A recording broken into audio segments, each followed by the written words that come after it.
Last night was an anniversary. It was, in fact, the 2,527th anniversary of the fall of Babylon. Now, you may not initially see what that has to do with Feast of Trumpets, but in many ways, what we are celebrating here today ties in very directly with an event that occurred 2,527 years ago last night. Because in many ways, the events that we are celebrating here today, events that will culminate in the fall of Babylon the Great and the establishment of the kingdom of God. These events that we are celebrating were in many ways prefigured by an event that happened so many hundred years ago. I would like for us this afternoon to understand more clearly the prophetic implications of the fall of ancient Babylon and to see what it portends for us today. To understand it in light of this Feast of Trumpets. To understand more clearly where do we stand at this critical juncture in the course of human events, in the course of the events that are prophesied right in the pages of our own Bible. Let's start out by setting the prophetic stage. Now the prophetic stage is set. You may wonder, where would you start to set the prophetic stage? Well, to set the stage of events that have transpired, we would begin with Genesis 11. Genesis 11 begins the story of mankind's attempt to build his own civilization, his own government, apart from God, after the flood. Now in Genesis 11 we have the story of the attempt of mankind under the leadership of Nimrod to build the Tower of Babel. This was the beginning of the city of Babylon. This is the tower from which Babylon takes its name. Babylon had its beginning a little over 100 years after the flood. Just over 100 years after God had wiped out humanity on the face of the earth and had only spared the family of Noah, the family had increased. And now there came a point where here was an individual prepared to stir up and to lead mankind in a rebellious effort to establish their own government, their own society, their own civilization. There was the attempt to create something beginning there at the Tower of Babel. It was an effort of mankind, all branches of the human family working together. But the problem is, when everybody works together, apart from the direction and the leading and the inspiration of God and His Spirit and His laws, the results are catastrophic. Mankind attempted to do something under the leadership of Nimrod, the Tower of Babel, the beginning of Babylon. It was cut short because God intervened. God stepped in and said, now this they begin to do, and nothing will be restrained from them. Let us go down and confuse their languages, confound their tongues. And He did. And the nations were forced to scatter out on the face of the earth as God had intended. We are introduced at that point to Babylon. Introduced to the Tower of Babel. Now as we come down historically and we pick up the story of Babylon again, in the book of Daniel, we pick up the story of Babylon because God shattered the empire that Nimrod sought to build 100 years after the flood. God shattered the empire that Nimrod sought to build centered around the Tower of Babel. Centuries passed. A civilization continued to grow up and to thrive there in the plains of Shinar, the area of ancient Babylonia, the area centered around ancient Babel. And as we pick up the story in the book of Daniel, we find that there was an empire centered around ancient Babylon that began to come together, that became the first of 4 world-ruling empires. We have defined for us in Daniel chapter 2 we have the story of a great image that Nebuchadnezzar saw. He had a dream, a very troubling dream. In this dream, he saw a great image, but it was an unusual image because the head was of gold, the shoulders and the chest were of silver. The thighs were of brass and the legs were of iron, and the feet were of iron and clay. Now this is an unusual mixture. Normally when you see a statue, when you see a great statue or a great image, whatever it's made of, the whole thing is made of the same thing. But in Nebuchadnezzar's dream, he saw this gigantic image set up on a plane, and it was made of different things. Different points, the composition of the image changed.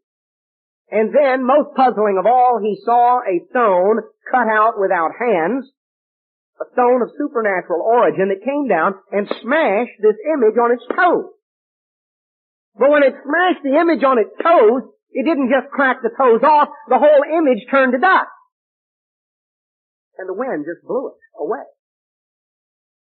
And the stone became a great mountain until it filled the whole earth. Now, if you had been Nebuchadnezzar and you had awakened from something like that, you'd have been scratching your head too, wondering what in the world is this? Maybe you thought it was something you ate the night before. Nebuchadnezzar sensed that this dream had important implications. And it was at this point that Daniel was brought to Nebuchadnezzar's attention. And Daniel was given the wisdom by God to reveal to Nebuchadnezzar the meaning of this dream. And Daniel began to interpret the dream for him and to tell Nebuchadnezzar, in Daniel 2 and verse 37, he spoke to Nebuchadnezzar and he said, "You, king, are a king of kings. You are a great ruler. You're a great emperor. You rule over many nations." Not simply Babylon, but a great empire of many nations put together under your rule. You, O king, are this head of gold. This head of gold represents the Babylonian Empire that is personified by you as its king. After you, there will another kingdom arise, a second kingdom, which was what the silver symbolized. This was the empire of the Medes and the Persians that succeeded Babylon. And then he said another third kingdom will arise after them. This, of course, historically we know as the Greco-Macedonian Empire of Alexander the Great, that swallowed up the Medes and the Persians. And then the final fourth kingdom that was strong as iron, the Roman Empire, that succeeded and swallowed up all of those that continued through these two legs all the way down to the end. And the 10 toes at the bottom represent what is extant at the time when the God of heaven will set up a kingdom. In other words, the time immediately ahead of us. So what we have in Daniel 2 is the outline of history from the time of ancient Nebuchadnezzar, 600 years before Christ, all the way out to the time immediately ahead of us. We have a summary of over 2,500 years of the history of this world that continues right on out to the years immediately ahead of us when the God of heaven is going to intervene and set up a kingdom. So we are introduced to Babylon once again. It is the fountainhead from which this world civilization springs. It had its origin with Nimrod in the Tower of Babel. We see it here personified with Nebuchadnezzar and the Babylonian Empire. Now as we continue through the book of Daniel in chapter 4, Nebuchadnezzar had another dream. And this was a most troubling dream.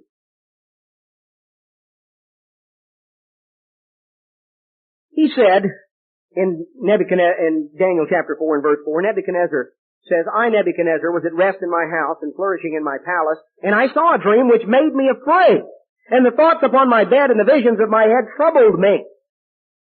He saw something that concerned him very much. Now what he saw, as he begins to explain in verse 10 of Daniel 4, was he saw a great tree in the midst of the earth. And it was a very impressive tree. It was tall, it was high, it had many branches, and in the branches various birds and animals had their nests and were under it. There were many leaves and a lot of fruit. It was a very bountiful tree, a very impressive tree. And it says the beast had shadow under it, and there were nests in it, and all of these things. And then he saw an angel come down and say, "Cut down the tree." In verse 14. Cut down the tree, cut off the branches. Shake off the leaves, scatter the fruit, let the beasts get away. Nevertheless, don't uproot it. Don't, cut it down and dig out the stump. Cut it down, cut off the branches, scatter it away, but leave the stump and the roots in the earth. And take a band of iron and a band of brass and bind this stump. Put a cap on this stump to protect it. Bind it and leave it there. And he was told, verse 16, that 7 times would pass. 7 times would pass over it. Now, Nebuchadnezzar was troubled, wondering what this was. He was told in verse 22 that that tree was symbolic of him and of the Babylonian Empire. Now, Nebuchadnezzar went through a very remarkable personal experience. He was warned by God through Daniel as to what this portended for him personally. He was impressed for a short period of time, but as months went by and nothing happened, he lapsed back into his old attitude. And one night, when he least expected it, and was standing there surveying the great Babylon that existed and all puffed up in his pride and vanity as to what he had accomplished, he was struck with insanity. And for 7 years, he roamed the fields like a wild animal. And at the end of those 7 years, his sanity returned and he was restored to his kingdom. And he continued to rule Babylon for several years until his death.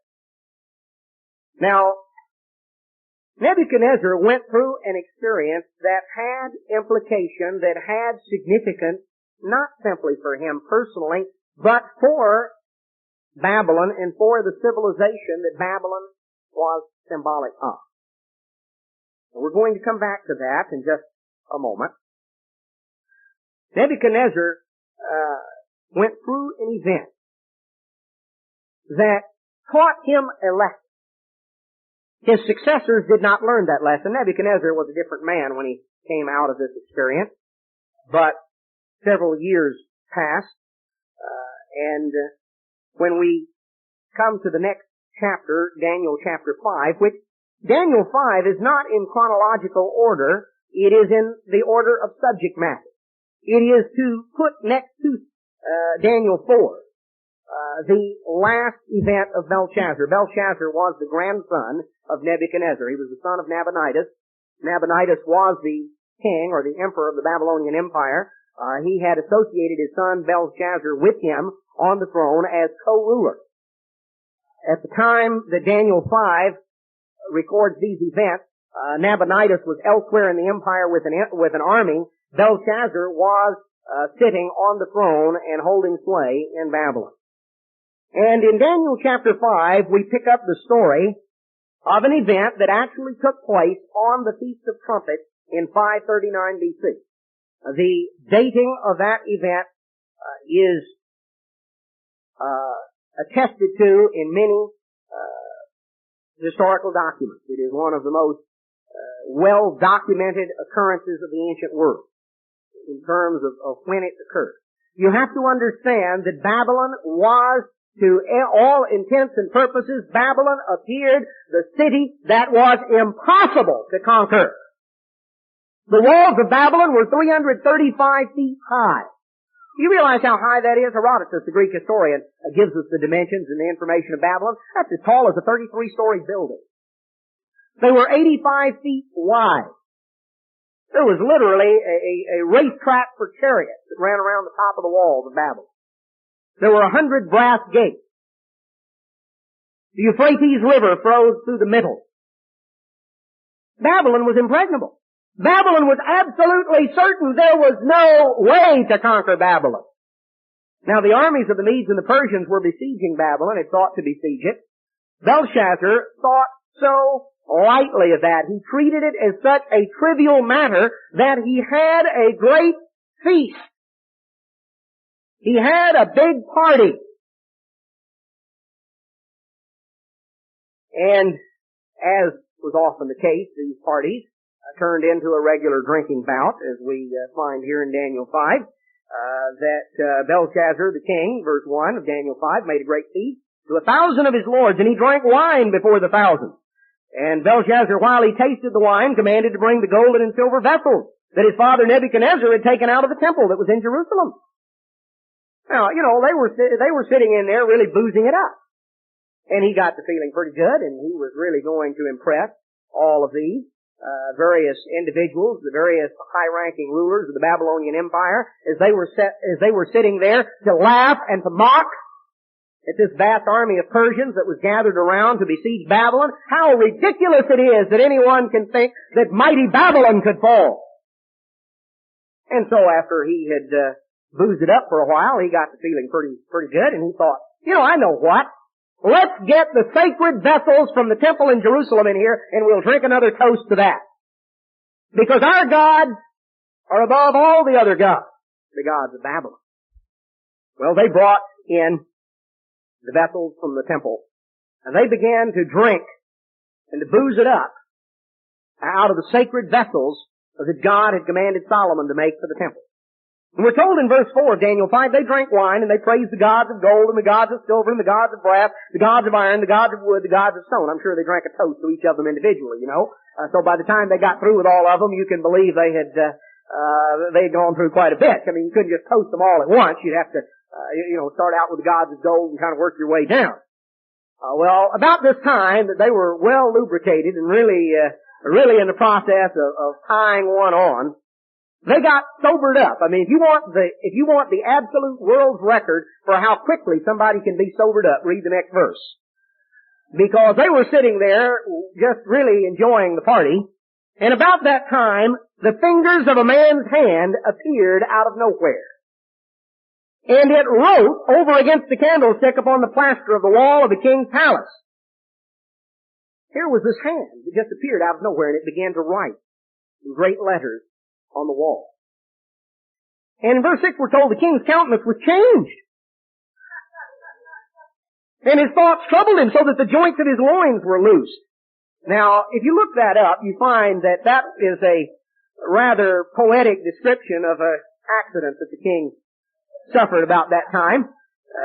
He had a rather unfortunate accident that's what it means when it says the joints of his loins were loosed. I mean, you talk about scared. He was, I don't know about scared straight, but he was scared sober, or at least about as sober as he could get, as drunk as he was. The joints of his loins were loosed and his knees smote one against another. So he all of a sudden he wasn't feeling nearly so great and so powerful and so important and so impressive. Something had thrown a damp, it thrown cold water all over the party. I mean, the party was over. The party was over. And the king cried aloud, bring somebody in here, get all the wise men in here, tell me what this means. Well, none of them knew. Then the queen, she was the queen mother, and she told him, she said, in the days of your grandfather Nebuchadnezzar, there was a man held in high esteem by Nebuchadnezzar, one of the Jewish captives, who was the interpreter of the secrets of God. If you bring him in here, he will undoubtedly be able to tell you what this means. Well, Daniel came in, Daniel was brought in, and he read the writing. And the writing was mene, tekel, upharsin. Now, this phrase, which we read and may be meaningless to us,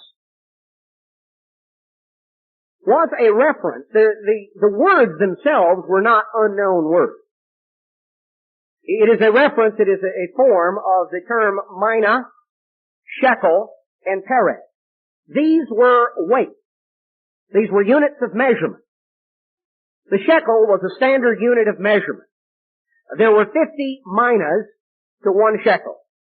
The perez was half of a mina, so there were 25 perez to the shekel, and there were 50 minas to the shekel, and 25 perez to the shekel.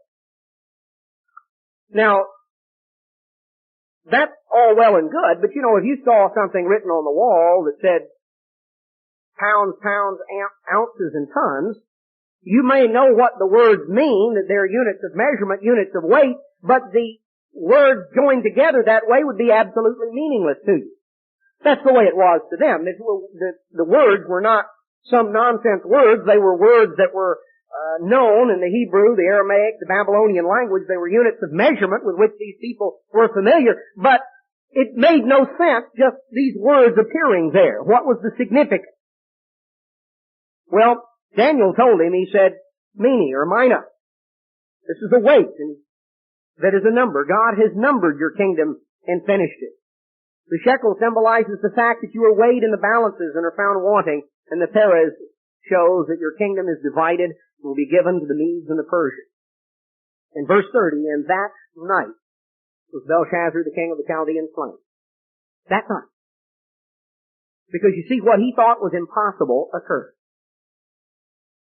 Cyrus the great of Persia, had directed that the Persian troops would dig a canal to divert the Euphrates River. And they did. And that night, as the party grew on, they burst the dike and they began to drain off the flow of the Euphrates as it was going through Babylon, and the height of the river went down, down, down until finally they were able to put the army in the riverbed, march it under the great iron gate of Babylon, and emerge on the other side. And Babylon fell in one night. One night. Belshazzar was slaughtered. Now let's look a little bit. Belshazzar had obviously not learned the lesson that the Most High rules in the affairs of men. This was the lesson that God had impressed upon Nebuchadnezzar, and we have the story in Daniel chapter 4, followed by the events of Daniel chapter 5. These events, there are other events that are recounted in the book of Daniel that chronologically come in between these two events. But these chapters are back to back because they tell a continuing story. You see, what happened to Nebuchadnezzar was symbolic for Babylon. Nebuchadnezzar was cut off. He symbolized, or the tree symbolized him. In reality, it symbolized the Babylonian Empire, and it was cut off. It was cut off, and it was banded by bands of iron and brass. The stump was left. The roots were left in the ground. The tree was cut down. How long was the tree left just stump and roots in the ground? Dry stump and roots. It said 7 times must pass over it. Now, what is a time in a prophetic sense? Well, let's just notice very briefly how the Bible defines its own terms. If we want to briefly turn back to Revelation 11, I want to illustrate the point. How long is 7 times? Let's notice some things that are used synonymously here in Revelation 11. In Revelation 11, in verse 2, it talks about, let's pick it up the last part of the verse. It says, the holy city shall they tread underfoot 42 months.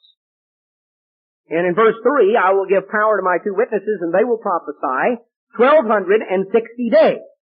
Now, we saw 42 months, and we saw 1,260 days. Let's come on down to Revelation 12. Revelation chapter 12, and verse 6, it says, the woman, speaking of the church, fled into the wilderness where she has a place prepared of God, that they should feed her 1,260 days.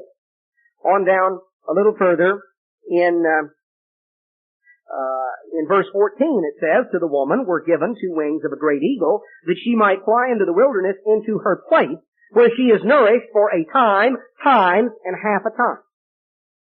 Now, let's notice here, we have several terms and they're used interchangeably. 42 months is how long? Well, 3.5 years. 36 months is 3 years, 6 more months makes 42. So, 3 years and 6 months, 3.5 years is 42 months. Now, 1,260 days is 42 30-day months. You can just multiply it out if you don't trust my math, but feel free, go ahead, check me out. But 42 30-day months is 1,260 days. So, 1,260 days, 42 months, 3.5 years, times, and half a time is a prophetic term to refer to 3.5 years. 1,260 days, 42 months. All right, when we read in Daniel 4 that 7 times would pass over this tree with the stump remaining, banded with iron, the roots in the ground, but the tree cut down, that 7 times would pass over it. 7 is twice as much as 3.5, right? Everybody follows my math, okay. 7 is twice that much. So if time times and a half a time is 3.5 years, if that's 1,260 days, then 7 times is how many days? Well, add it up. Just take 1,260 and double it. And that comes out to 2,520. 2,520 days is the equivalent, just demonstrated right here, for the for 7 times, or 2,520 days would pass over. Now, from a prophetic standpoint, God utilizes the symbolism of a day for a year when it comes to Bible prophecy. For instance, in Numbers 14:34, God told Israel, after the number of the days in which you search the land, even 40 days, each day for a year shall you bear your iniquities for 40 years. Over in Ezekiel chapter 4 and verse 6, basically the same statement that is made. In Ezekiel chapter 4 and verse 6, God says, you shall bear the iniquity of the house of Judah 40 days. I have appointed to you each day for a year. So, in terms of prophetic implications, a day for a year is utilized prophetically. 2,520 days. The 7 prophetic times that were to pass over this stump. From the time the tree was cut down, and the stump was banded with iron and brass, 7 times, 2,520 prophetic days, or 2,520 years, was to pass over this stump that was banded with iron. All right? Now let's look a little further. We saw the handwriting on the wall, the meaning, tekel, upharsin. Let's look a little further at that. We see that the significance is they are numbers that are weights which are to be divided. The meaning of the word Perez is divide, the literal meaning. It was a term that meant a division or half. It meant a division. Here were numbers that were weights that were to be divided. Now, the shekel was the basic unit. And there were 50 minas to the shekel, and there were 25 Perez to the shekel. Now, let's add up here. Mina, the first one, that's 50. We want to find out how many shekels we have here. If you add up, you have 50 minas, and then you have another mina. So you got 50 more, that's 100. And then the shekel, of course, is 1 shekel, that's 1. And then you have 25 Perez. So you have 50, 50, 1, and 25, or 126. Now, what is that? Well, just hold on. Let's go back to Leviticus chapter 27. And let's notice something right here. In Leviticus 27 and verse 25, it says, all your estimation shall be according to the shekel of the sanctuary. 20 gerahs shall be the shekel. Now, a smaller unit than the shekel was the gerah. The shekel was the basic unit. The mina was worth 50 of them, and the Perez was worth half that many. It was worth 25. So there were 126 shekels represented here. If you took these numbers that were weights, but if you divide them down to the smallest unit, we're told in Leviticus 27:25 that the estimations are to be made according to the shekel of the sanctuary. There are 20 gerahs to the shekel. So if you have 126 shekels, how many gerahs would that be? Just multiply your 126 times 20. Multiply that out. You might check me out here. Just go ahead and multiply it out. Do you notice something? Notice what you come up to? You come up to 2,520. Now, Nebuchadnezzar had had a dream, and the 7 prophetic times, or the 2,520 prophetic days, 2,520 years, was to pass over this tree after it was cut down. The stump was left banded with iron and brass. Now we come to the time when Babylon was going to fall. We come to the night of the fall of Babylon. The Feast of Trumpets, 539 BC. The handwriting on the wall. Because the kingdom had not learned the lesson that the king had learned. And so it fell. It was weighed in the balances, found wanting. Its days were numbered, and it was divided to the Medes and the Persians. It fell. Babylon fell. Well, prophetically, there were 2,520 years that had to pass. Now, if you want to do a little more math, if you will start with 539 BC, come forward 2,520 years, you will find that brings you out to the Feast of Trumpets, 1982. That was exactly 2,520 years later. It was exactly 2,520 years. If you calculate it out and you come out one off from that, you have to add in the 1 year because there is no such thing as a year zero. The year 1 BC was followed by the year 1 AD. There was no such thing as a year zero. So that you can't, you're one off from just using regular math if you go through and calculate that up. But the Feast of Trumpets 1982 is the date you come out to. Now, what is the significance of the Feast of Trumpets 1982? That was 7 years ago. That was exactly 7 years ago. We are 7 years down the road from the time that those 7 prophetic times were up. Now, when the 7 times were up, the bands of iron and brass were clipped. The bands of iron and brass that bound the stump. Notice what Job has to tell us in the book of Job, chapter 14.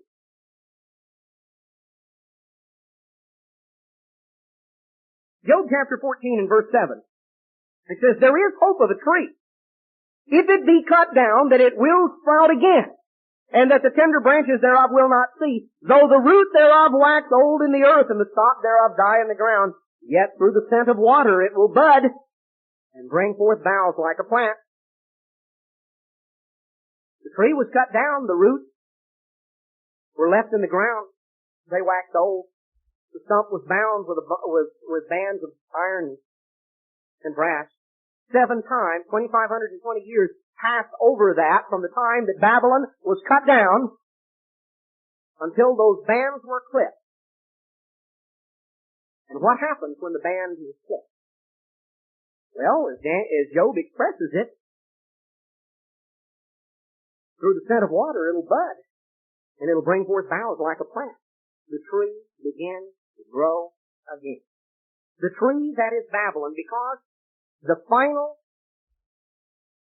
world-ruling kingdom, the final world-ruling kingdom that is described in the book of Revelation and in other places, is not called Persia the Great, it's not called Greece the Great, it's not called Rome the Great. That final world-ruling empire that Jesus Christ is going to smash when He returns is called Babylon the Great.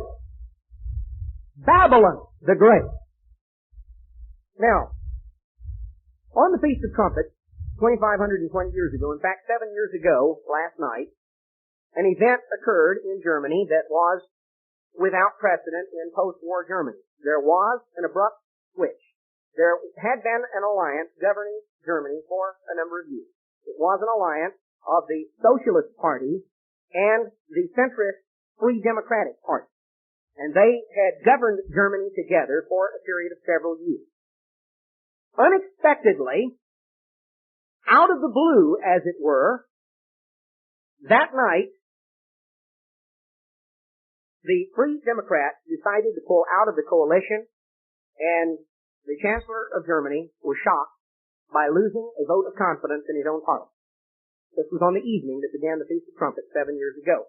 By 14 days later, as the Feast of Tabernacles began, on the evening that began the Feast of Tabernacles 7 years ago, a new government, a new chancellor was sworn in, the present chancellor.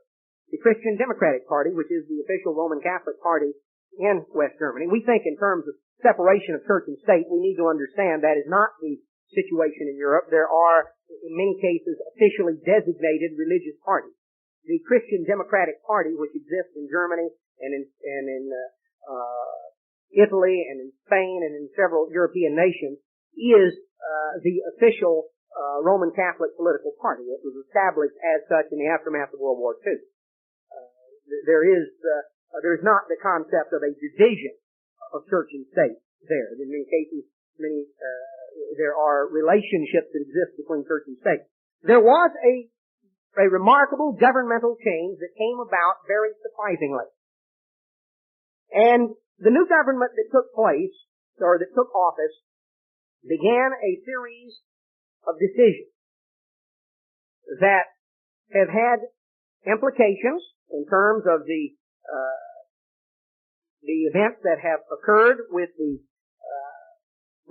European Economic Community, with decisions to move forward. Now, lost again in the events of the time, there was a matter of a few days later. A few days later, right after the Feast of Tabernacles, 1982, just as these bands had been clipped prophetically on the stump, Pope John Paul traveled to Spain. And he spent 10 days in Spain, traveling through Spain and speaking and conducting mass meetings. And on the 10th day of his trip to Spain, he made a speech on the unity of Europe. And he made in that speech a remarkable statement. And I want to quote it for you. He said, "I, the Bishop of Rome and pastor of the Universal Church, issue to you, Europe, a cry. Give life to your roots. Give life to your roots." Now, a number of remarkable events occurred. Let's step back. We're 7 years downstream from the loosing of the band. Let's step back and let's look and assess briefly the events that have transpired in Eastern Europe.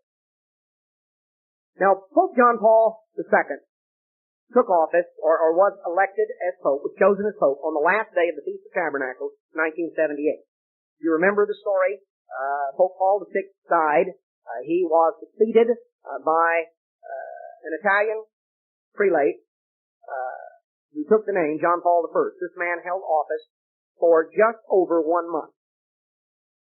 And shockingly died. Everybody was caught by surprise. And so the College of Cardinals had to come back into session. And on the last day of the Feast of Tabernacles, 1978, for the first time in 455 years, a non-Italian was elected as Pope. Pope John Paul II. Now, a few months later, on the Pentecost weekend of 1979, he made a trip back to Poland. Not only was he a non-Italian Pope, he was a Pope from behind the Iron Curtain. You have to understand that in the aftermath of World War II, when the Russian boot was planted on the nations of Eastern Europe, and the attempt was made to wipe out religion, there was a disheartenment and a disillusionment that settled. There were attempts to revolt.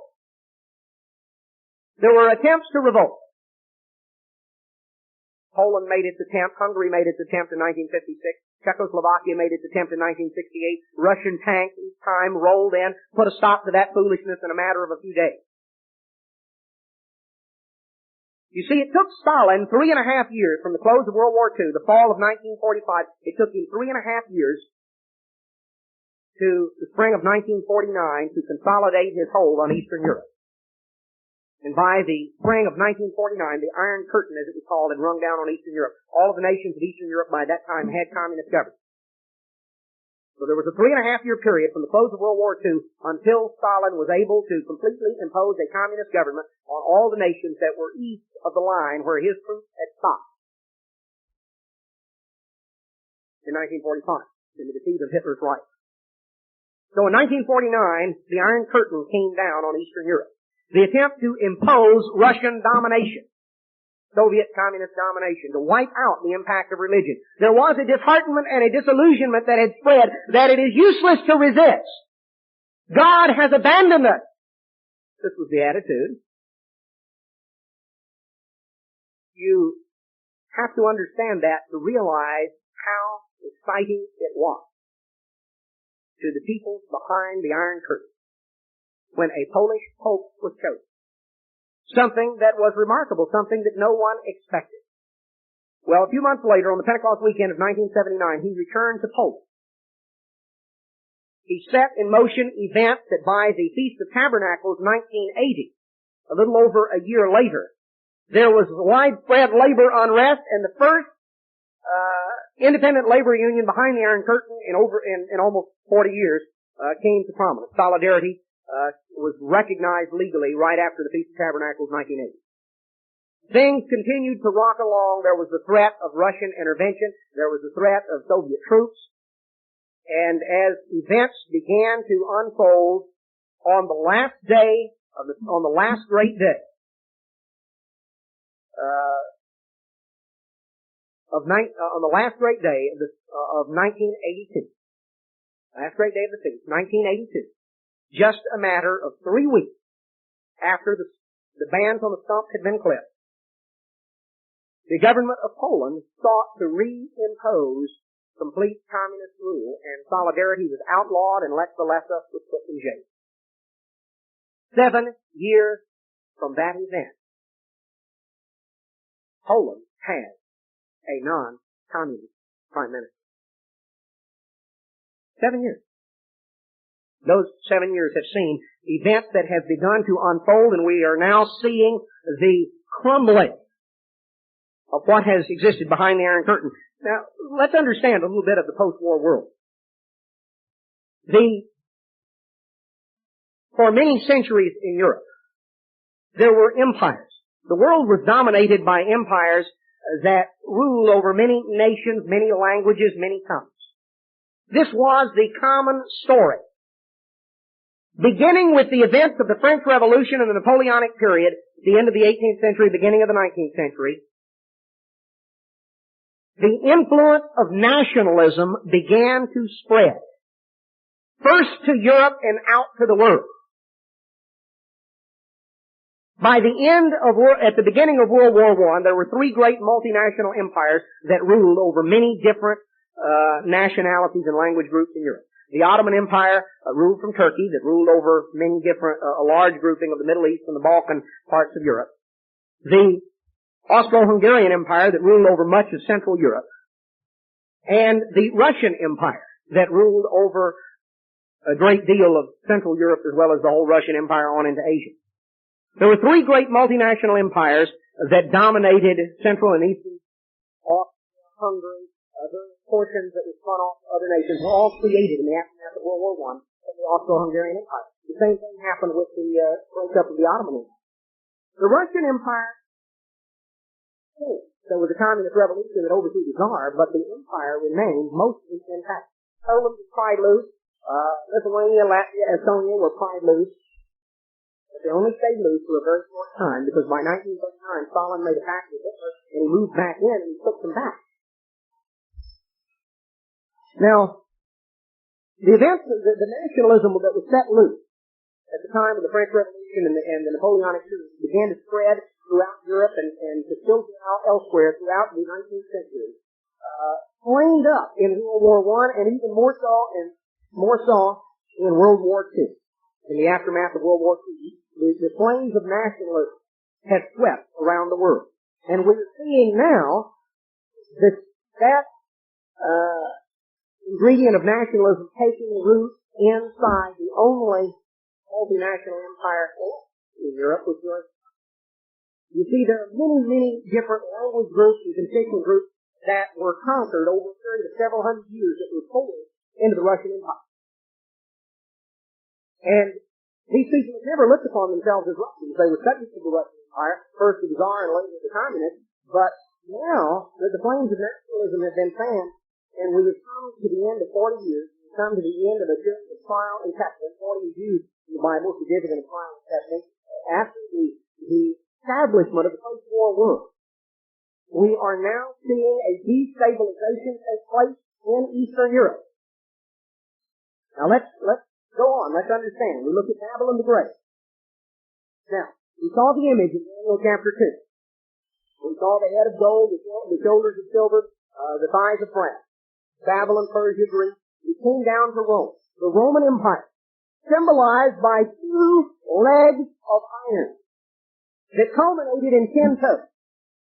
Now understand something remarkable about the Roman Empire. The Roman Empire is symbolized by two legs. We have always commented on the fact that that is significant because the Roman Empire was split into the Eastern Roman Empire and the Western Roman Empire.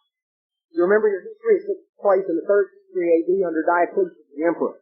He split the empire for administrative purposes. A matter of a few decades later, Emperor Constantine, who was the emperor that made Catholicism the official religion of the Roman Empire, Emperor Constantine made the split final. Rome was made the capital of the Western Empire, and the ancient city of Byzantium, Constantine, being the humble source that he was, changed its name to Constantinople. You never guess where he came up with a name like that. He changed the name to Constantinople, and that was the capital of the Eastern Roman Empire. Because the empire was so vast that it was impossible to administer from one city. Communications and transportation being what they were. So now the empire was officially split into an Eastern and Western branch. The two legs. Now when we have followed the story, prophetically, of the revivals of the Roman Empire, we have only followed the revivals of the Western leg. We have only followed in our studies of prophecy the story of the Western leg. Now the reason for that is that what is prophetically significant, as we're told in Revelation 13 and Revelation 17, when we see these pictured in the various revivals, we see that there were 7 revivals, pictured as 7 heads there in Revelation 17, on which the woman rode. The Catholic Church only dominated the revivals of the Roman Empire that took place in the West. That we know in history as the Holy Roman Empire. Or, as it was officially styled during the Middle Ages, the Holy Roman Empire of the German nation. It was its official title. In most of Central and Europe, took in Germany, took in Italy, took in a vast portion of Europe. That was the only part that was the successes, though, of the Western branch of the Roman Empire. The revivals that centered on Rome, or the revivals that were dominated from Rome. But when we come down to the bottom, when we come down to that final resurrection of the empire that is symbolized by the 2 feet, the 10 toes, what is the obvious implication we read? That the final resurrection involves putting the empire back together again. Because unless the image was grossly distorted, you had 5 toes on each foot. And you had 1 foot attached to each leg. Have you ever seen, somebody otherwise, where they had 2 feet attached to one leg and no feet attached to the other leg? That would be a rather unusual looking image. Or an image where you had 2 feet, but you had all 10 toes on one foot and no toes on the other foot. No, the obvious implication is when you get to the bottom and we find that at the end, we have 2 feet, 10 toes, and that final 10 toes symbolizes the final revival of the empire. We have not only the successors that come through the Western Empire, but we see that at the end, the East comes back together.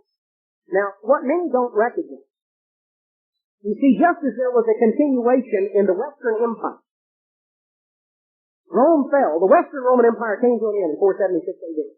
The Roman Empire fell, one of the important dates. Probably had to memorize it in world history years ago. 476 AD, the fall of the Roman Empire.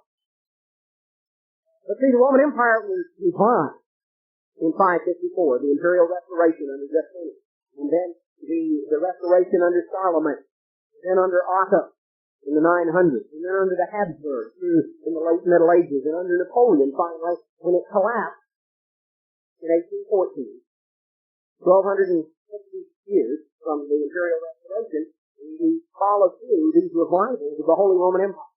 The attempt of Mussolini to revive it once more, a feeble sixth resurrection, it culminated in the Rome-Berlin Axis that plunged the world into World War II. And there is a 7th resurrection yet to occur. But that 7th resurrection is the 2 feet, the 10 toes. What happened to the Eastern Roman Empire while all these resurrections centered in Rome or dominated by Rome were going on in the West? What was happening in the East?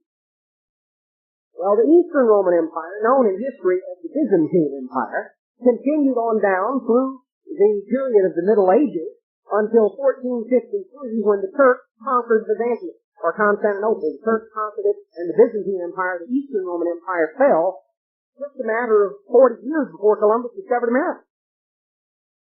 The Eastern Roman Empire, under the rule of Emperor Constantine XII, fell in 1454. Now, that's not the end of the story, because there was a matter of several hundred miles away an obscure little Grand Duke by the name of Ivan III. He ruled over a small territory centered around a village of wooden buildings. The buildings were of logs. It was not a very impressive city, and it was not a very impressive state. This little Grand Duchy, that's what it was termed, was the Grand Duchy of Muscovy. It is the name for Moscow. It was a very small little state centered around the area of Moscow, ruled by the Grand Duke Ivan III. Ivan III came to the throne in the 1450s, and in 1472 married. He married Sophia, who was the daughter of the last emperor of the Eastern Roman Empire, the Byzantine Empire. And he married her, and when he did, he took the title of Caesar, Czar. That's the title the Roman rulers were known, or the Russian rulers were known as. C-Z-A-R. Looks like, you spell it out in English, it looks like Caesar, and it is the Russian word for Caesar. Moscow was then termed the Third Rome, because they used Rome originally, and then they transferred to Constantinople, and then transferred to Moscow. Ivan began a process of conquest that spread out, and within a matter of 100 years gave rise to the great Russian state, to the Russian Empire. He was the beginning. He became known as Ivan the Great. And he began the conquest that began the Russian Empire.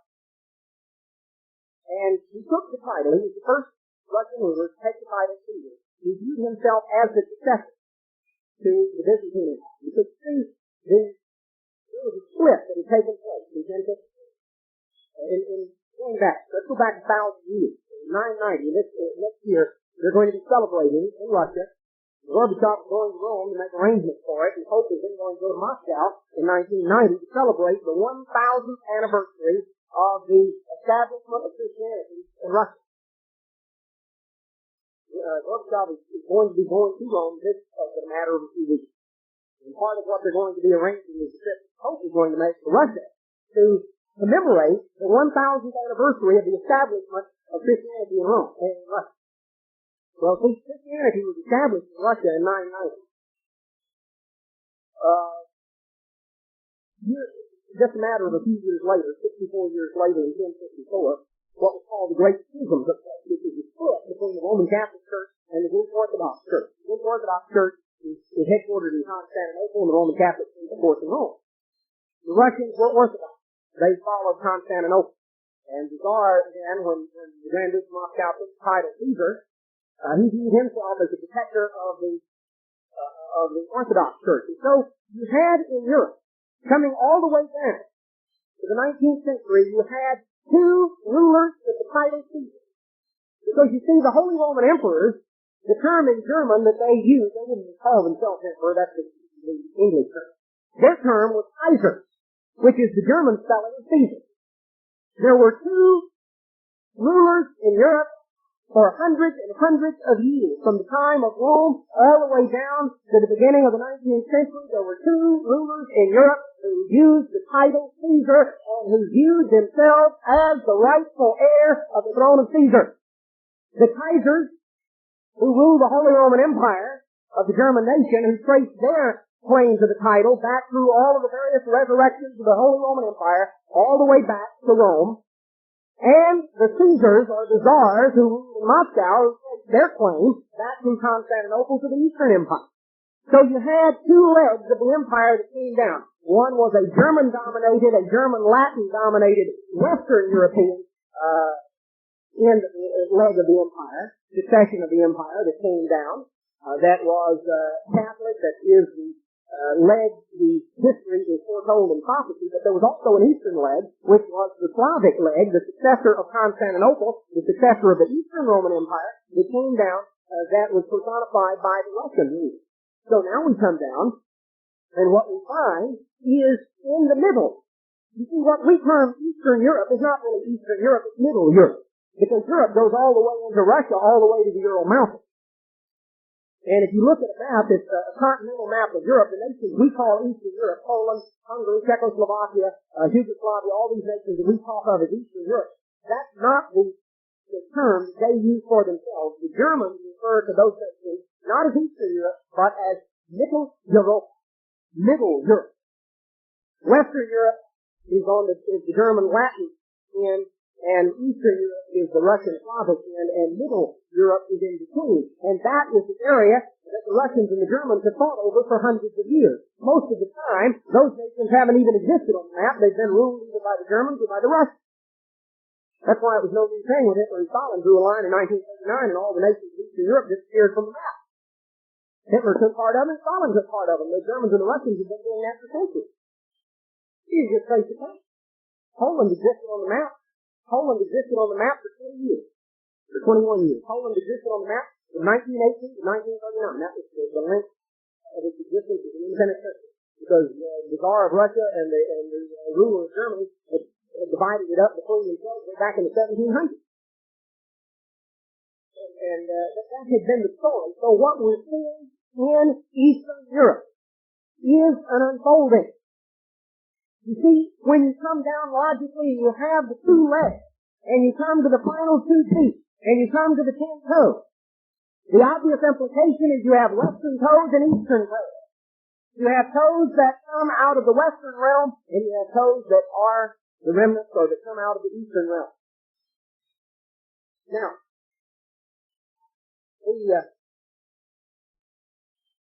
let's look very briefly. Let's look at the book of Ezekiel. We kind of set the stage for some of this, and I'm going to try and summarize and see very quickly. In Ezekiel 27,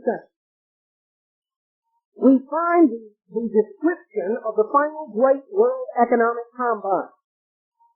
Notice what it says here in verse 12.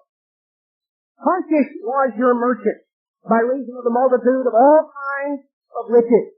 Now the ships of Tarshish, we have explained in Plain Food and other places, we have explained that ships of Tarshish refer prophetically to Japan, to the Japanese fleet. The ships of Tarshish, Tarshish was your merchant. In verse 13, Javan and Tubal and Meshach, they were your merchants.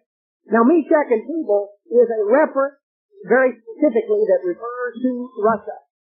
Meshach is the name from which Moscow is derived. Tubal, that refers to the Moscow branch of the Great Russian, and Tubal refers to the Baltic branch of the Great Russian. Eastern and Western branches of the Great Russian. There are three people called Russians. What are termed the Great Russians, White Russians, and Little Russians. The Little Russians are the Ukrainians, the White Russians are the Malay-Russians, and the Great Russians, which are Russia itself. And the two branches of Russia centered at Moscow and the Baltic. So we find Javan, Tubal, and Meshach. They were your merchants. In verse 14, they of the house of Dharma, which refers to the areas of Siberia and East Asia, traded in your fairs. In verse 15, the men of Dedan were your merchants. You come on down. In verse 17, it refers to the land of Israel, trading there with wheat and honey and oil and various things. It talks about the Middle Eastern nations. It talks about all of these various things. In verse 25, the ships of Tarshish. And then it talks about the destruction that is going to come and the wailing in verse 32 for the destruction of the city.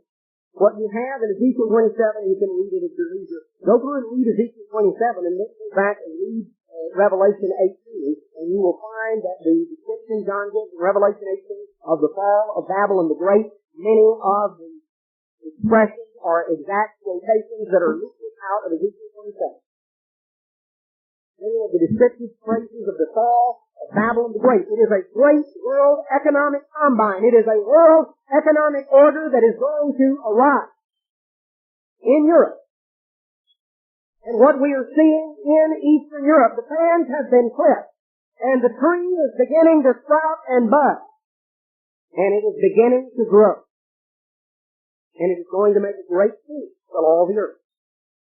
And it is going to include all kinds of people in. It is going to include the nations that we have viewed as behind the Iron Curtain. It is going to include nations all over the world, a great world economic combine worldwide. That is the description that is described. And we come to Revelation 18, and it talks about all nations have been made rich. It is seemingly given the world prosperity. But then we find that there is a crisis that occurs. A crisis occurs in the Middle East that threatens the collapse of the worldwide economic order. The United States and Britain are involved in that. There is a renewed altar, a rededicated altar that is set up in Israel, a holy place where sacrifices are to be made. And there is a crisis that is precipitated in the Middle East that draws in the United States and Britain that threatens a collapse of a worldwide economic order. And in response to the crisis, we find in Revelation 17 in verse 12 that the 10 horns which you saw are 10 kings, which have received no kingdom as yet, but they will receive power as kings 1 hour with the beast. These have one mind, and they're going to give their power and strength unto the beast. There are going to be 10 nations, 10 rulers in Europe, representing both Eastern and Western Europe, that will collectively combine, that will voluntarily relinquish power to a super leader for the purpose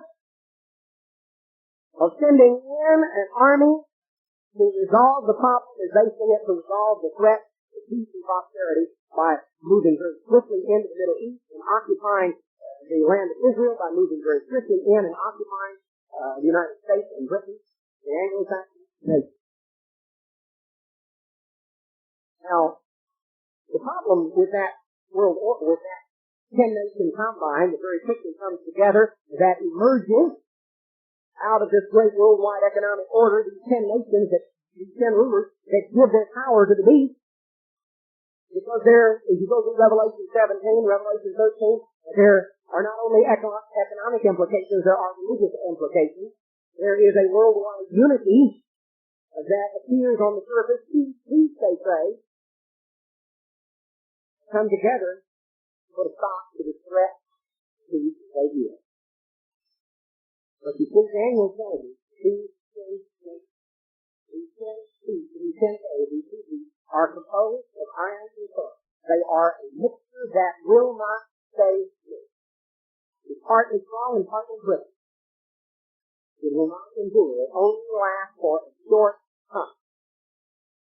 Because you see, there is a disillusionment that comes first with the religious leaders. It causes these nations to turn on them, and it brings things to a crisis. We had referred this morning in Revelation chapter 9 to what really describes the breakup of this worldwide economic complex. Because you see, once again, history repeats itself. Stalin, or Napoleon, and the Tsar of Russia were allies.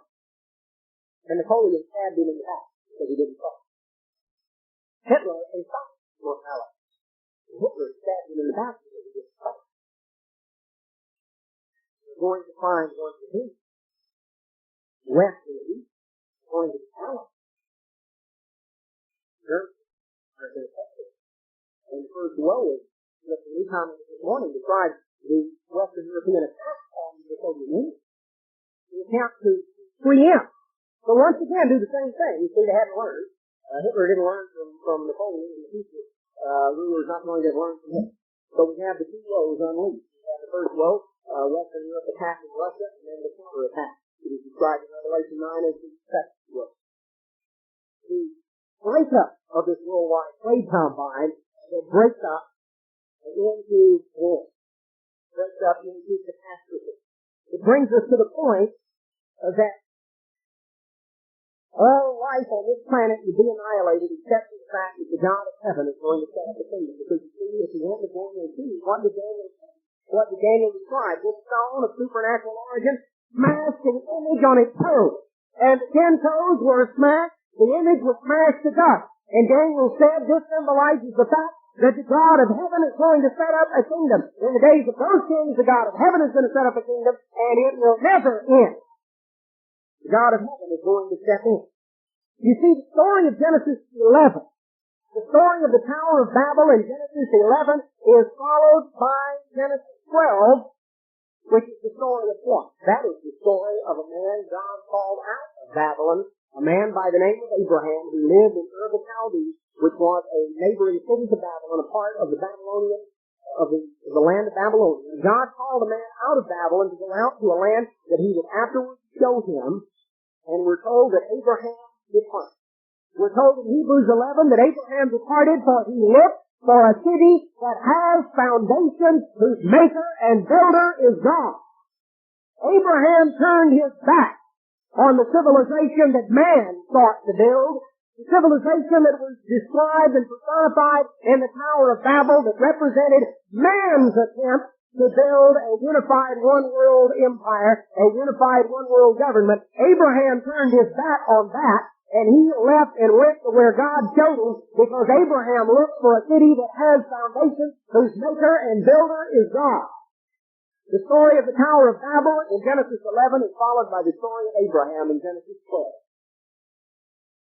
And there are implications for us today. We're told in Revelation 18:4, referring to Babylon, we're told in Revelation 18, Babylon the Great is fallen, is fallen. And the word for us in Revelation 18:4 is, come out of her, my people, that ye be not partakers of her sin, that ye be not partakers of her plague. Just as God called Abraham to come out of Babylon, so we also are called to come out of spiritual Babylon and to turn our back. Jesus Christ prophesied in Matthew 24, as we are living through the events that are mentioned in the pages of our Bible. The bands have been cut, the tree is sprouting in glory. As we are living through these events in the days and weeks and months and years immediately ahead of us, the warning that Jesus Christ gave to His church in our time, in our day, and brethren, we are where we think we are in prophecy. What Jesus said in Matthew 24, verses 42 through 51, apply very directly to us.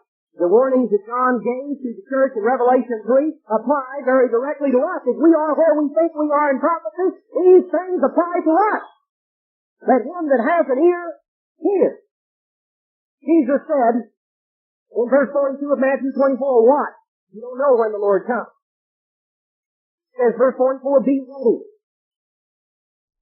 Said in verse 45, who's the faithful and wise servant?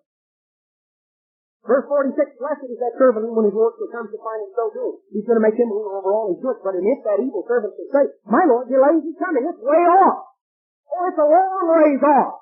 I've got time to do a lot of things. That evil servant shall say, my Lord delays his coming. And the result of that, he's thinking that it's way off, he begins to smite his fellow servants. And he begins to eat and drink with the drunk. So we find discord and animosity inside the body. We find a worldly lifestyle. We begin to eat and drink with the drunk, and to begin to blend in and fit in and be part and parcel of this world. And Jesus Christ said, the Lord of that servant is going to come, and in the days when he doesn't look for him, in the time when he's not aware, he's going to say the same. That is a very important warning for us today. The Apostle Paul writes in Romans chapter 13, verse 11, he says, know that knowing the time, that it is high time to awake out of sleep. Now is our salvation nearer than when we believed. The night is far spent, the day is at hand. Let us therefore cast off the works of darkness, and let us put on the armor of light. The night is far spent, the day is spent. The Apostle Paul tells us further in Hebrews chapter 10 and verse 37. For yet a little while, and he that shall come will come, and will not come. Now the just shall live by faith, but if any man draw back, my soul shall have no pleasure in it. There are not of them to draw back into perdition, but of him who believes to the saving of the soul. Brethren, this is high time for us to awake out of the prophecies indicate that the warnings of God's church in the end time is going to be the tendency to go to sleep. The tendency to go to sleep at the switch right before the time comes. To begin to drift off to sleep, to be lulled into a spirit of spiritual slumber. Some are going to begin to smite their fellow servants. Others are going to begin to eat and drink with the drunk. That is the warning that is given to our time and our day and our people. That's the warning that Jesus gave to His disciples. We're told that it's time to wake up. God warns His people. In the end time, He says, wake up. The night is far spent, the day is near. He warns us in Revelation 18. He says, come out of her, my people. Come out of Babylon. Leave the world behind. Don't drag it into the church with you. Leave the world behind. And we're told to be busily so doing. Blessed is that servant who, when his Lord shall come, shall find him so doing the work of God. Because we're told in Hebrews chapter 10, he that shall come will come and will not perish. Brethren, do you realize what it means? The time is literally, really going to come. When the air is going to be split with the blast of the trumpet, and the dead in Christ are going to rise up, and Jesus Christ is going to return to this earth. He that shall come will come, and will not perish. That time is really going to come. Really, really is. In the time ahead of us, we are right now living in the times that the prophets forecast. We can't set some exact time or exactly the day and the hour. God has reserved those things into His own hands. But He is indeed blind. He cannot look at the outline of what the Scripture says, what we see on the world scene, and what we see shaping up. And the warning is going. Are we going to wake up? Are we going to come out of Babylon? Are we going to be prepared and ready, so doing? He that shall come will come.